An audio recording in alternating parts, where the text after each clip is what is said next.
여호수아 1장 10절 11절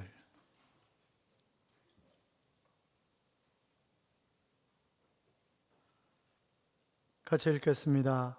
이에 여호수아가 그 백성의 관리들에게 명령하여 이르되 진중에 두루다니며 그 백성에게 명령하여 이르기를 양식을 준비하라. 사흘 안에 너희가 이 요단을 건너 너희 하나님 여호와께서 너희에게 주사 차지하게 하시는 땅을 차지하기 위하여 들어갈 것임이니라 하라. 아멘. 같이 인사하겠습니다. 주의 이름으로 잘 될 것입니다. 더 잘 될 것입니다. 끝없이 잘 될 것입니다. 아멘. 연휴라 많은 분들이 이상한 데로 가셨는데 제가 4층 보고 깜짝 놀랐어요. 왜냐하면 지난주보다 70명이나 들어오신 거예요. 이게 어떻게 된 거야? 4층에 있는 분들이 믿음이 없는 분들인가? 그랬더니 또 막 들어오시더라고요. 그래도 수십 명은 들어오셨네. 왜냐하면 4층이 뜨문뜨문 앉아 있는 것 같지만 4층이 600석이에요. 그러니까 소나무 중에는 귀족 스타일이라고 불리우는 홍송이라고 하는 소나무가 있습니다. 보통 한 20m 정도 자라니까 아파트 7층 높이 정도 되는 거죠. 잎도 색깔이 아름답고 울창하고 그래서 건축 자재로 사용을 합니다. 그런데 요 놈을 분재로 만들면 50cm밖에 자라지 않습니다. 자, 그러니까 품종이 같다 할지라도 어떻게 자라느냐에 따라서 완전히 다른 그런 나무가 되는 거죠. 우리도 마찬가지입니다. 인간도 충분히 꿈을 가지고 미래를 아름답게 열어가서 정말 멋지게 쓰임받는 사람이 있는가 하면 재능과 여러 가지 탁월한 그런 실력을 가지고 있음에도 불구하고 그러나 늘 부정적인 그런 사고에 가로막혀가지고 쓰임받지 못하고 비실비실 되다가 가는 그런 인생들도 참 많이 있습니다. 우리가 지금 여호수아서를 보고 있습니다만 이스라엘의 출애굽의 주역이었던 모세가 죽은 뒤에 여호수아가 바통을 이어받잖아요. 그러면 이 여호수아가 처음에 두려워하는 마음을 가지고 있었기 때문에 우리가 지난주에 보았던 것처럼 두려워하지 말라 그렇게 말씀하시면서 이런저런 약속을 내가 모세와 함께 했던 것처럼 너와 함께 할 것이라 좌로나 우로나 치우치지 말라 내가 어떻게 하든지 5절부터 제가 공동 번역으로 읽어드리겠어요. 내 평생에 아무도 내 앞길을 막지 못할 것이다. 내가 모세의 곁을 떠나지 않았던 것처럼 내 곁을 떠나지 않고 너를 버리지 아니하리라. 힘을 내고 용기를 가져라. 내가 이 백성의 선조들에게 주겠다고 맹세한 땅을 차지하여 이 백성에게 나눠줄 사람은 바로 너다. 용기 100배 있는 힘을 다내어라. 그래서 내 종 모세가 너에게 지시한 모든 법을 한눈 팔지 말고 성심껏 지켜라. 그리하면 네가 하는 모든 일이 뜻대로 되리라. 이제 그렇게 말씀을 하셨어요. 그러니까 용기 100배 한 거죠. 그래가지고 10절부터 전혀 다른 여호수아가 등장하는 것을 우리가 볼 수 있는데 10절에 보면 이에 여호수아가 그 백성의 관리들에게 명령하여 이르되 그랬습니다. 이에라고 하는 말은 앞에 전체를 다 받는 말이죠. 그러니까 40년 동안 광야에서 괴롭고 어려운 삶을 살았던 이 백성들에게 하나님께서 이제 여호수아를 통해서 어떻게 인도하실 것인가를 말씀하신 후에라고 하는 그런 말이죠. 그래서 그들 이스라엘 백성들이 어떻게 합니까? 단적으로 얘기하면 여호수아의 명령에 순종해서 그들이 가나안 땅을 멋지게 정복해 나가는 그런 장면을 볼 수 있는데, 자, 그렇다고 한다면 우리가 어떻게 해야 우리의 가나안 땅을 정복해 나가고 행복한 미래를 만들어갈 수 있을까라고 하는 그런 교훈을 우리가 본문을 통해서 받을 수 있을 것입니다. 첫째는 지도자의 말에 순종해야 합니다. 하나님은 심은 대로 거둔다고 말씀하셨죠. 갈라디아서 6장 7절 이하에 보면 스스로 속이지 말라. 하나님은 업신여김을 받지 아니하시나니 사람이 무엇으로 심든지 그대로 거두리라. 육체를 위하여 심는 자는 육체로부터 썩어질 것을 거두고 성령을 위하여 심는 자는 성령으로부터 영생을 거두리라. 그렇게 말씀하셨습니다. 뿐만이 아니라 행한 대로 갚아주시겠다 하는 그런 약속을 하셨죠. 그래서 마태복음 16장 27절에 보면 인자가 아버지의 영광으로 그 천사들과 함께 오리니 그때 각 사람이 행한 대로 갚으리라. 그렇게 말씀하셨습니다. 로마서 2장 6절 이하에도 하나님께서 각 사람에게 행한 대로 보응하시되 그렇게 말씀하셨습니다. 같이 한번 따라해요. 행한 대로 거두게 하신다. 순종을 심어 축복을 거두자. 4층에 이쪽 분들이 안 하셔서 다시 하겠습니다. 순종을 심어 축복을 거두자. 그렇게 되시기 바랍니다. 자, 하나님께서는 모세를 대신해서 여호수아를 지도자로 삼으셨습니다. 그리고 하나님으로부터 모세와 동일한 그런 은혜를 약속받은 여호수아가 이제 백성의 유사들을 불러 모았어요. 중간 지도자들을 불러 모았습니다. 그리고 이렇게 명령을 합니다. 11절 보세요. 같이 읽어요. 진중에 두루다니며 그 백성에게 명령하여 이르기를 양식을 준비하라. 사흘 안에 너희가 이 요단을 건너 너희의 하나님 여호와께서 너희에게 주사 차지하게 하시는 땅을 차지하기 위하여 들어갈 것임이니라 하라. 아멘. 자, 전투에 참가하는 군인의 수가 60만 명 정도 되니까 아마 이스라엘 백성들의 수가 적어도 200만에서 300만 정도가 될 것입니다. 지금같이 통신이 발달한 시대가 아니잖아요. 그러면 3일 만에 가나안 땅에 들어간다. 그러면 이 명령 체계가 정확하게 전달이 되고 들어갈 준비를 해야 되는 거잖아요. 그냥 들어가는 건 아니니까. 그러면 이것이 일사불란하게 여호수아의 명령에 순종하지 않으면 불가능한 일이죠. 만약에 중간에 어느 한 사람이라도 이상한 소리를 해도 지가 뭔데 이래라 저래라 그래, 그대나 잘하세요, 뭐 그런다든지 이러면 이건 난리가 나는 것입니다. 진중에 두루 다녀라, 양식을 준비해라, 3일 만에 가나안 땅에 입성한다라고 하는 말은 하나님의 약속을 신뢰하고 거기에 대한 확신이 있기 때문에 지금 그렇게 얘기하는 것 아니겠어요? 그러면 지도자 혼자 일한다고 해서 아무리 날고 긴다 할지라도 그게 일이 제대로 안 되는 거죠. 일은 함께 해야 되는 것이지, 그렇잖아요? 옛날 조선시대에 종제도가 있었습니다. 종은 주인의 말이라면 절대적으로 순종을 해야 합니다. 말대꾸할 수 없습니다. 재산도 가질 수 없습니다. 애를 낳아도 그 애는 내 자식이 아니라 주인의 종입니다. 그렇잖아요? 우리가 하나님 앞에서도 어떤 측면에서는 마찬가지죠. 하나님 앞에서 이유가 없습니다. 아니요가 없습니다. 오로지 예, 아멘만 있을 뿐입니다. 그래서 고린도후서 1장 18절에 보시면 그 모범을 예수님이 보여주셨는데, 하나님은 미쁘시니라 우리가 너희에게 한 말은 예하고 아니라 함이 없노라.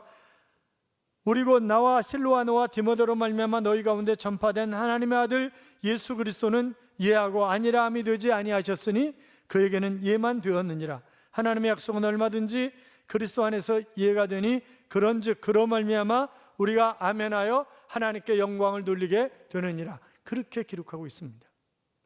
여러분, 전쟁이 나면 뭐 포탄이 쏟아지든 총탄이 날아오든 지휘관이 앞으로 돌격! 그러면 앞으로 가야 되는 거잖아요. 앞으로 안 가면요, 이거 심각한 거지.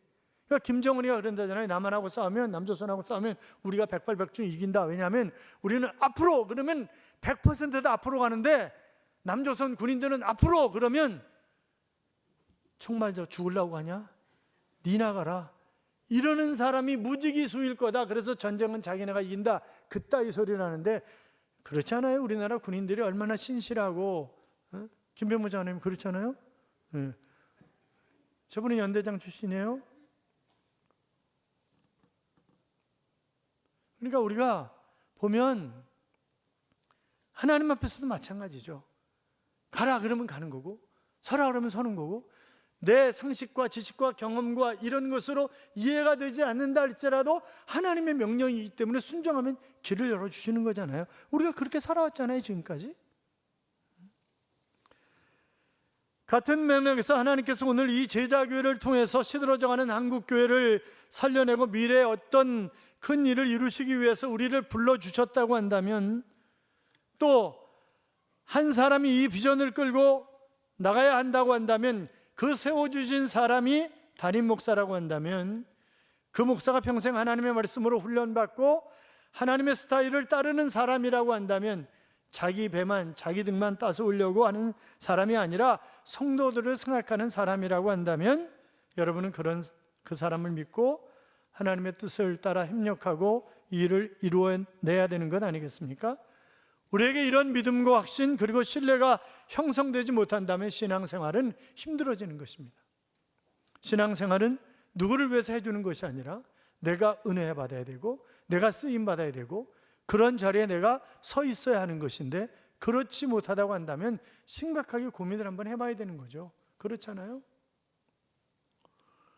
사랑하는 여러분, 우리가 다음 세대를 세워야 할 것을 염두에 두고 세워야 할 사람을 세우고 찾아야 할 사람을 찾아야 하는데 이것은 함께 기도하면서 함께 책임을 나누는 우리 신앙의 공동체가 함께 해야 하는 것입니다. 여기에는 구경꾼이 있을 수 없습니다. 사랑하는 성도 여러분, 게으름의 자리에서 불편과 불만의 자리에서 부정적인 자리에서 일어나야 합니다. 그리고 우리를 향하신 하나님의 빛을 세상에 비추기 위해서 순종하며 사는 복된 여러분들이 되시기를 주님의 이름으로 축원합니다. 그래도 우리는 참 감사한 게 뭐 부정적 이런 사람들이 거의 없잖아요. 그러니까 뭐 치고받고 싸우고 코피 터지고 그런 적은 없잖아요, 우리가. 그래도 서로 사랑하고 협력하고 아름답게 일을 이룬 것, 그래서 너무 감사해요. 지금까지 되돌아보면 지난 37년 가까이 정말 행복했지 치고받고 싸우고 뭐 그런 사람은 거의 없었어요. 그러니까 감사하지. 자, 그래서 지도자의 말에 순종해야 된다 뿐만이 아니라 하나 되어야, 그 공동체가 하나 되어야 자기의 가나안을 그리고 행복한 미래를 열어갈 수 있다고 하는 것입니다. 예수님도 제자들을 걱정하셔서 요한복음 17장 20절 이하에 보면 이렇게 말씀을 하십니다. 내가 비옵는 것은 이 사람들만 위함이 아니요 또 저희 말을 인하여 나를 믿는 사람들도 위함이니 아버지께서 내 안에 내가 아버지 안에 있는 것 같이 저희도 다 하나가 되어 우리 안에 있게 하사 세상으로 아버지께서 나를 보내신 것을 믿게 하옵소서. 내게 주신 영광을 내가 저희에게 주었사오니 이는 우리가 하나 된 것 같이 저희도 하나가 되려 하려 함이니이다. 여러분, 교회가 하나 되어 있다고 한다면, 제자들이 하나 되어 있다고 한다면 굳이 주님이 그렇게 말씀하시지 않으셨을 거예요. 그런데 하나 되지 못하는 거예요. 늘 자리 다툼하고 그저 눈치 보고 잘난 척하고 그러잖아요. 자, 지금 여호수아에게는 가나안 정복이라고 하는 그런 중대한 일을 앞두고 루벤 지파, 갓 지파, 므낫세 반 지파에게 당신들이 전쟁에 선봉에 서라 이렇게 얘기를 합니다. 물론 이것은 민수기 32장에 보면 많은 가축들을 가지고 있던 루벤 지파와 갓 지파가 모세에게 이렇게 얘기를 합니다. 우리가 요단강 건너편 가나안 땅을 포기하겠으니까 아모리 왕 시온의 영토와 바산 왕 옥의 영토였던 야샬과 길르앗 땅을 우리에게 유산으로 달라. 그렇게 얘기를 합니다. 그때 모세가 그러면 가나안 땅을 정복할 때 다른 지파와 함께 가나안에 들어가서 싸우고 정복이 끝난 다음에 땅을 주겠다. 그렇게 얘기를 했어요. 그리고 므낫세 반지파 즉 마길과 야일과 노바 자손들은 길르앗에서 떨어진 아모리 사람들과의 전투에서 수운을 거두고 요단강 동편 지역을 기업으로 받습니다. 이때 므낫세 갓 지파도 함께 받는 거죠. 그래서 그들은 이미 요단강 건너기 전에 가나안 땅에 들어가기 전에 땅을 기업으로 받았는데 그 지역은 다른 지역에 비해서 수목이 많고 그리고 산림이 무성하고 넓은 초원이 있기 때문에 가축을 기르기에 아주 좋은 땅입니다. 다른 땅은요, 땅이라고 얘기할 수도 없는 거예요.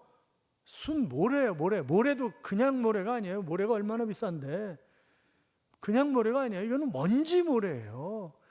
바람이 훅 강풍이 불면 모래가 휙 날아가지고 저쪽에서 쌓이는 거예요. 이게 이쪽으로 또 풀면 이쪽으로 그러니까 어느 날 보니까 산이 생겨 있어. 그게 광야예요. 그 지역이에요. 그런데 여기는 정말 좋은 땅이야. 그리고 자기들이 이미 차지했어요. 그런데 여호수아가 너네가 전쟁에 앞장서라는 거예요. 아니 시간도 많이 지났고 지도자도 바뀌었는데 뭐 굳이 우리가 죽으려고 그럴 필요 있어? 이렇게 생각할 수도 있잖아요. 그런데 이 사람들이 목숨을 걸고 선봉에 나섭니다. 16절 봐요. 같이 읽어요. 그들이 여호수아에게 대답하여 이르되 당신이 우리에게 명령하신 것은 우리가 다 행할 것이요 당신이 우리를 보내시는 곳에는 우리가 가리이다. 아멘. 여러분, 이미 땅을 차지했고 얼마든지 뭉갤 수 있지만, 그러나 자신들이 누리던 기득권을 포기하고 공동체를 위해서 협력해서 나섭니다. 당신이 우리를 보내시는 곳에는 우리가 가리이다. 얼마나 아름다워요. 그것이 얼마나 여호수아에게 큰 힘이 되었을까요? 알래스카에서 있었던 이야기를 다시 한번 할까요? 어느 말이 가장 무거운 썰매를 꺼느냐 대회를 내는데 1등한 말이 2000kg 끌었어요. 2등한 말이 1800kg를 끌었어요. 1등한 말과 2등한 말을 묶었어요. 몇 킬로 끌었다고요? 죄송해요, 제가 설교를 잘못해가지고 맨날 잊어버려. 5500kg를 끌었다고. 5500kg를. 그러니까 1 더하기 1은 2도 될 수 있지만 3도 될 수 있고 5도 될 수 있다고요. 협력이 그만큼 무서운 것입니다. 중요한 거예요. 기러기들이 날아가는 얘기 우리 알잖아요. V자형 형태를 하고 그들이 날아가는데, 그런데 앞에 있는 놈이 지치면 뒤로 가고 뒤에 있는 놈이 앞으로 오고, 그러면서 중간하고 뒤에서 막 소리를 지르는 것이 힘내 힘내 힘내라니까 힘내 그러는 거라잖아요, 그게. 그러니까 그들이 그 연약한 몸을 가지고 시베리아를 횡단하고 이러는 것 아니겠어요? 그렇잖아요. 연합하고 협동하고 일치하고 화목하고 단결하는 모습은 참 아름다운 것입니다. 그런데 사람들은요, 자꾸 나누려고 해요. 갈라지려고 합니다. 흩어지려고 합니다. 누가요? 완장참은 꼭 그래. 평상시에는 안 그랬는데 완장참은 꼭 그러더라고. 자기 세력을 확보하기 위해서 공동체를 깨려고 하는 인간들이 있습니다. 뒤에 사람들을 모이게 하고 거짓말로 현혹하고 그들을 위해서 밥은 잘 사고 돈은 잘 쓰면서 공동체를 위해서는 자기 이름을 내는 것을 제외하고는 어떤 헌신도 하지 않습니다. 제가 그랬어요. 나가 그랬어요. 교단도 그렇고, 제가 나가 너 같은 놈 필요 없어. 나가지도 않고 나가라고 그랬다고 또 아우성쳐요. 여러분, 나누고 찢고 깨지기는 쉽습니다. 그런데 나누는 것을 합하려고 하면 얼마나 힘든지 몰라요. 저도 교단 통합을 이렇게 해나가면서 진짜 힘들어요, 이게. 왜? 완장차고 딴짓한다니까. 완장차고 딴짓해요.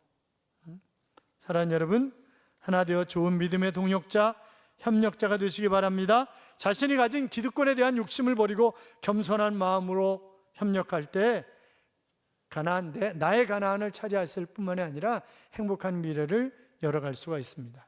로마서 16장 3절 이하에 보면, 너희는 그리스도 예수 안에서 나의 동역자들인 브리스가와 아굴라에게 문안하라.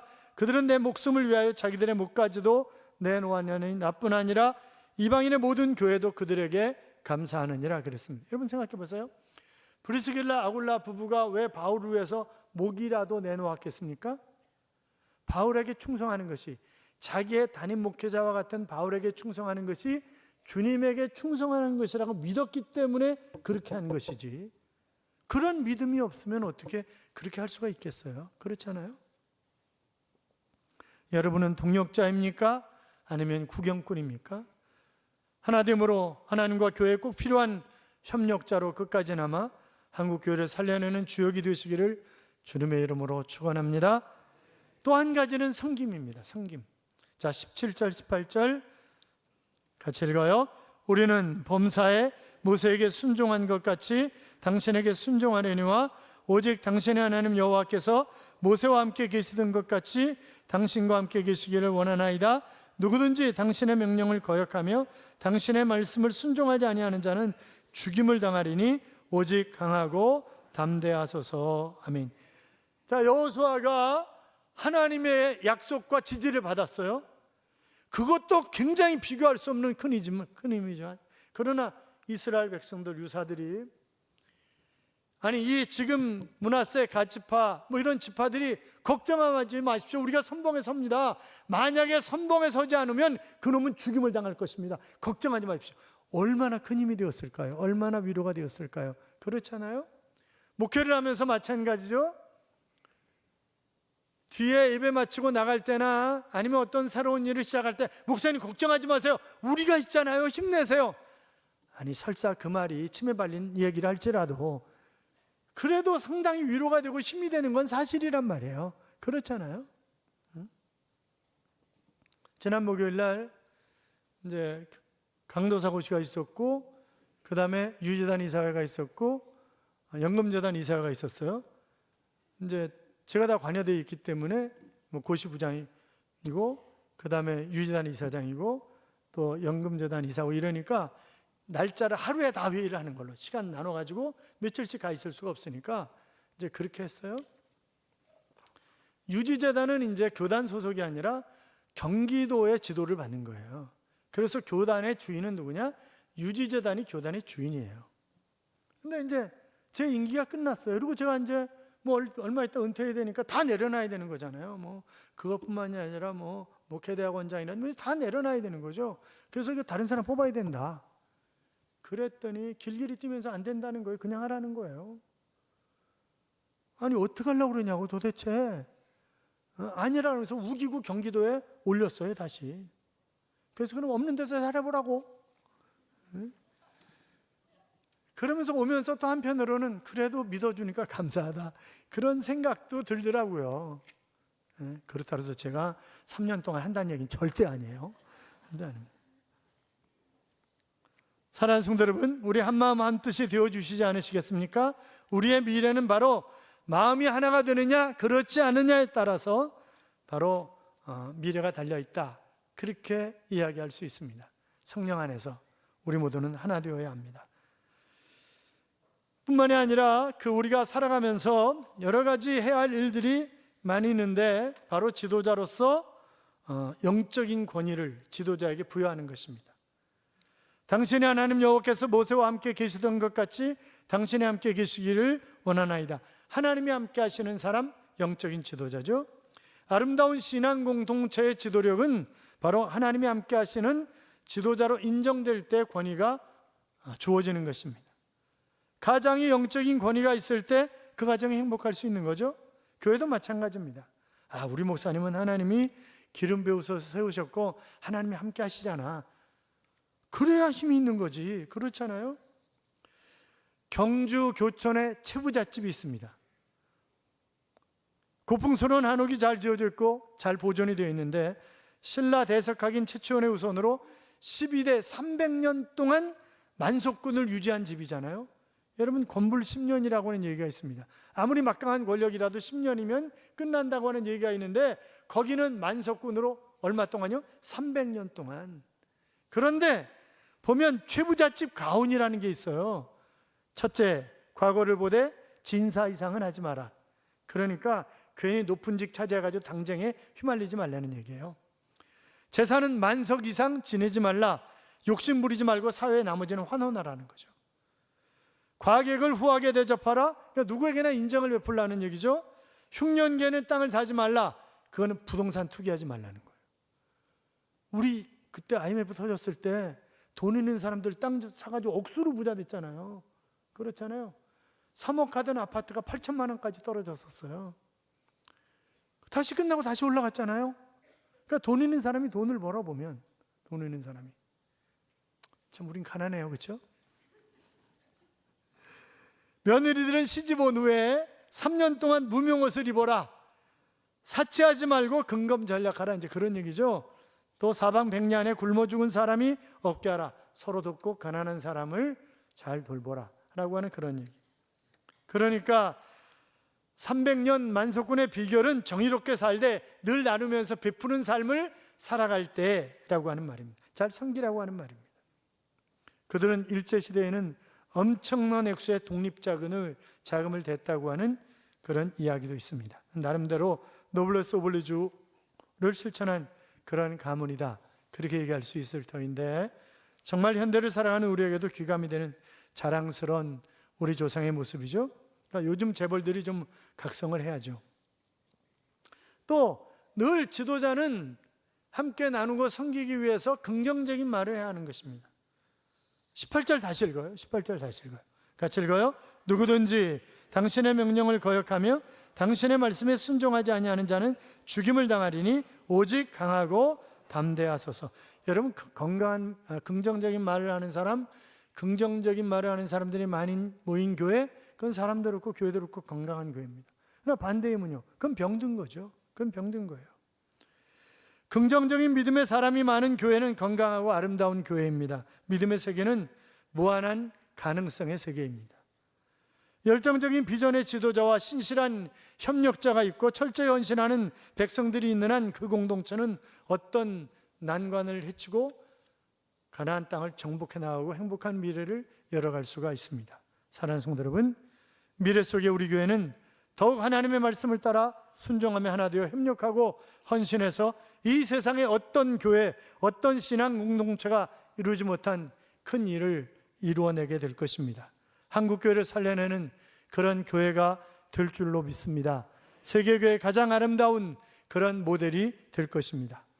가나안을 눈앞에 둔 이스라엘 백성들은 조그만 화분의 분재가 될 것인가, 아니면 약 7층짜리 건물 높이의 홍성이 될 것인가 라고 하는 것은 자신들이 선택해야 하는 그런 문제였습니다. 그냥 하나님이 분재가 되게 하고 하나님이 귀족 나무 홍성이 되게 하시는 것 아니에요. 하나님은 모든 것을 다 준비해 주셨고 그것을 가지고 내가 땀 흘려서 충성하고 헌신해서 만들어가는 거예요. 그거는. 사랑하는 여러분, 하나님이 우리와 함께 하십니다. 하나님이 우리에게 능력을 주십니다. 하나님께서 우리를 지키시고 보호하십니다. 무엇이 두렵겠습니까? 육신의 질병과 고통, 장래에 대한 두려움, 자녀에 대한 걱정, 재물에 대한 염려, 여러분, 이런 것들은 다 하나님께서 책임져 주시고 시온의 대로를 활짝 열어주실 것이라고 하는 믿음을 가지시기 바랍니다. 순종하려고 순종하고 하나 되려고 애쓰고 아름답게 서로 섬김으로 미래를 바라보고 하나님의 인도하심을 따라 힘차게 전진하여 나의 가나안 땅을 정복하며 행복한 미래를 열어가는 하나님의 자녀들이 되시기를 주님의 이름으로 축복합니다. 이런 찬양 있죠? 참 좋으신 주님, 귀하신 나의 주, 늘 가까이 계시니 나 두려움 없네. 내 영이 고날 때, 내 맘 낙심될 때 내 품에 안기라 주님 말씀하셨네. 광야 같은 세상 주만 의지하며 주의 인도하심 날 강건케 하시네 라고 하는 그런 찬양입니다. 사랑하는 여러분, 하나님은 좋으신 우리의 아버지십니다. 어떤 상황 가운데 있든지 우리와 함께 하실 것이고 우리를 인도하실 것입니다. 우리는 그분의 말씀에 순종하며 살고 하나의 아름다운 신앙 공동체를 이루어서 멋지게 맡겨주신 사명을 감당하면 되는 것입니다. 그렇게 살아가시기를 축원합니다. 축원합니다.